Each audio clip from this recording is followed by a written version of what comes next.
अस्सलाम वालेकुम students, welcome to my channel home of biology 945। Chapter number 1 का topic number 1 gaseous exchange पढ़ेंगे। Gaseous exchange में जो 3 कॉमन टर्म्स हम यूज़ करते हैं वो सेल्यूलर एस्पिरेशन की है, गैसियस एक्सचेंज की है और ब्रीदिंग की है। तो डेफिनेटली पिछले क्लासेस में जब हम पढ़ते हैं तो हम सेल्यूलर एस्पिरेशन और ब्रीदिंग को समझते हैं कि ये सेम टर्म है। एक्चुअली ये सेम टर्म नहीं है, ठीक है। तो फर्स्ट वन सेल्यूलर एस्पिरेशन है। सेल्यूलर एस्पिरेशन एक ऐसे प्रोसेस को कहते हैं जिसमें खुराक जो हम ग्लूकोज की शक्ल में लेते हैं उसमें मौजूद CH बॉन्ड को तोड़ा जाता है, उसकी ब्रेक डाउन की जाती है और ऑक्सीजन की मौजूदगी में खुराक के जो कार्बन हाइड्रोजन बॉन्ड हैं उनकी ब्रेक डाउन करना और उनकी एनर्जी को ATP की शक्ल में रिलीज करने का प्रोसेस सेल्यूलर एस्पिरेशन कहलाता है, ठीक है। ऐसा प्रोसेस जिसमें ऑक्सीजन को यूटिलाइज करते हुए खुराक के कार्बन हाइड्रोजन बॉन्ड की ब्रेकडाउन की जाती है और ATP की शक्ल में एनर्जी रिलीज की जाती है, उसको हम सेल्यूलर एस्पिरेशन का नाम देते हैं। आगे गैसियस एक्सचेंज है। सिंपल से टर्म है, taking in oxygen and giving out of carbon dioxide is called gaseous exchange. यानी ऑक्सीजन का लेना, बॉडी के अंदर ले जाना और कार्बन डाइऑक्साइड का खारिज करना, ये गैसियस एक्सचेंज कहलाता है। गैसियस एक्सचेंज और ब्रीदिंग में माइनर सा डिफरेंस है। Process through which animal take air in to get oxygen and giving out air to get rid of carbon dioxide is called breathing। यानी कि ब्रीदिंग में हवा को अंदर ले जाया जाता है ऑक्सीजन हासिल करने के लिए और हवा को बॉडी से खारिज किया जाता है कार्बन डाइऑक्साइड से निजात हासिल करने के लिए, ये ब्रीदिंग कहलाता है, ठीक है। जस्ट उसने एयर की टर्म जो है वो ऐड कर दी है। सेल्यूलर रेस्पिरेशन मैकेनिकल और बायोकेमिकल प्रोसेस है, यानी हमारी बॉडी के अंदर हो रहा है और केमिकल रिएक्शन है तो ये मैकेनिकल और बायोकेमिकल है। ब्रीदिंग मैकेनिकल और फिजिकल इसलिए कहते हैं क्योंकि इसमें हमारी बॉडी की जो मूवमेंट है वो भी इन्वॉल्व है। जी, हम बात कर रहे थे गैसियस एक्सचेंज प्लांट्स की कि गैसेस का तबादला प्लांट में कैसे होता है। हमें पता है प्लांट के पास कोई ऑर्गन और ऑर्गन सिस्टम मौजूद नहीं होते, ठीक है, और गैसेस का तबादला जो है वो स्टोमेटा के जरिए होता है। ये मैंने आपको सामने बना के दिखा दी है। जो रूट की आउटर मोस्ट लेयर उसको हम एपिडर्मस का नाम देते हैं और एपिडर्मस के अंदर ये हॉल्स होते हैं जिनको हम स्टोमेटा का नाम देते हैं। इन्हीं के जरिए बाहर से कार्बन डाइऑक्साइड अंदर भी आती है और अंदर वाली ऑक्सीजन बाहर भी जाती है। डे टाइम में लीफ सेल को 2 टाइप की सिचुएशन का सामना करना पड़ता है, ठीक है, और वो जो 2 सिचुएशन है वो डे टाइम और नाइट टाइम का है।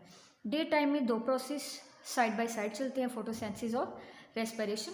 फोटोसेंसिस ऐसे प्रोसेस को कहते हैं जिसमें प्लांट कार्बन डाइऑक्साइड को, वाटर को सनलाइट की मदद से और क्लोरोफिल की मदद से, इन दोनों का इस्तेमाल करके अपनी खुराक ग्लूकोज बनाते हैं और साथ में ऑक्सीजन पैदा करते हैं। और रेस्पिरेशन ऐसे प्रोसेस को कहते हैं जिसमें फोटोसेंसिस के दौरान या वैसे ही ग्लूकोज की ऑक्सीजन की मदद से ब्रेक डाउन करना और इनको कार्बन डाइऑक्साइड वाटर में तब्दील करना और ग्लूकोज में जो इसके जो कार्बन हाइड्रोजन बॉन्ड हैं इनकी एनर्जी को ATP में तब्दील किया जाता है। अब देखिए, डे टाइम में फोटोसिंथेसिस में कार्बन डाइऑक्साइड इस्तेमाल होती है और ऑक्सीजन पैदा होती है। रेस्पिरेशन ऑपोजिट है, उसमें ऑक्सीजन इस्तेमाल होती है और कार्बन डाइऑक्साइड रिलीज होती है। फोटोसिंथेसिस को कार्बन डाइऑक्साइड चाहिए तो ये जो सेल्यूलर रेस्पिरेशन में बनने वाली कार्बन डाइऑक्साइड है इसको फोटोसिंथेसिस यानी खुराक बनाने में इस्तेमाल कर लिया जाता है, ठीक है। और इसी तरह फोटोसिंथेसिस में बनने वाली ऑक्सीजन को जो है वो सेल्यूलर रेस्पिरेशन में इस्तेमाल कर लिया जाता है, ठीक है। अब देखो, दोनों एक दूसरे पे डिपेंड कर रहे हैं। फोटोसिंथेसिस रेस्पिरेशन से कार्बन डाइऑक्साइड ले रहा है और जो रेस्पिरेशन को ऑक्सीजन चाहिए वो फोटोसिंथेसिस उसको प्रोवाइड कर रहा है। तो ये दोनों प्रोसेस जो हैं वो day time side by side चलते रहती हैं, ठीक है, और ये एक दूसरे से लेते रहते हैं गैसेस। प्लांट जो हैं वो फोटोसिंथेसिस के लिए कार्बन डाइऑक्साइड रेस्पिरेशन से लेते हैं और रेस्पिरेशन के लिए ऑक्सीजन चाहिए वो फोटोसिंथेसिस में बनने वाली ऑक्सीजन इस्तेमाल कर लेते हैं। नाइट टाइम में फोटोसिंथेसिस नहीं होती, उसकी मेन वजह हमें पता है कि रात को सनलाइट नहीं होती और सनलाइट जो है वो मेन फैक्टर है, प्लांट को ये चाहिए। रात को नहीं होती तो फोटोसिंथेसिस का प्रोसेस भी नहीं होता। लेकिन रेस्पिरेशन के लिए ऐसी कोई कंडीशन नहीं है, रेस्पिरेशन का प्रोसेस रात को भी कंटिन्यू रहता है। प्लांट ग्लूकोज की ब्रेकडाउन करते हैं ऑक्सीजन की मौजूदगी में, ठीक है। अब इन्हें ब्रेकडाउन के लिए ऑक्सीजन चाहिए, पहले तो फोटोसिंथेसिस प्रोवाइड कर रहा था डे टाइम में, अब नाइट टाइम फोटोसिंथेसिस नहीं होता तो नाइट टाइम रेस्पिरेशन में ये ग्लूकोज की ब्रेकडाउन के लिए जो ऑक्सीजन चाहिए वो प्लांट कहाँ से लेंगे, फ्रॉम इन्वायरमेंट, ठीक है।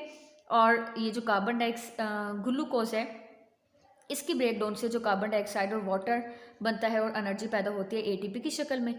तो ये जो कार्बन डाइऑक्साइड है ये भी इन्वायरमेंट में रिलीज करते हैं। दिन टाइम दोनों एक दूसरे से ले दे रहे थे, लेकिन जैसे ही नाइट टाइम आता है ऑक्सीजन इन्वायरमेंट से ली जाती है और कार्बन डाइऑक्साइड को भी इन्वायरमेंट में खारिज किया जाता है। उसके अलावा 3 मेजर हैं, स्टेम का है, रूट का है और एक्वेटिक प्लांट्स हैं।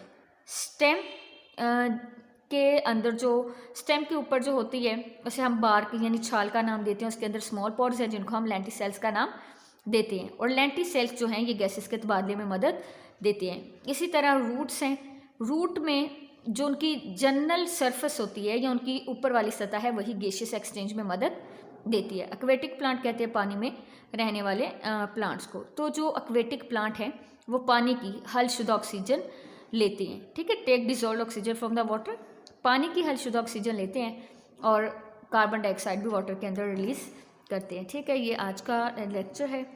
आप फर्दर वीडियोस हासिल करने के लिए बेल आइकन प्रेस कर दीजिए, और अगर आपको कोई क्वेरी है तो आप क्वेश्चन कर सकते हैं कमेंट बॉक्स में। टेक केयर, अल्लाह हाफिज़।